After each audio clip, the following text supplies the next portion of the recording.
In the best of all worlds, you wouldn't need a union, but you have administrators who play favorites, who are capricious.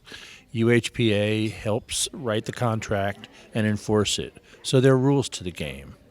The other thing is that we're asking you to put in 1% of your salary, and if you're strictly looking at return on investment, we always beat 1%, so you're making money.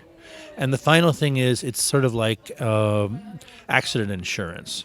Bad things happen, whether it's in promotion or tenure, disciplinary actions, and UHPA is there to ensure that the process obeys the contract.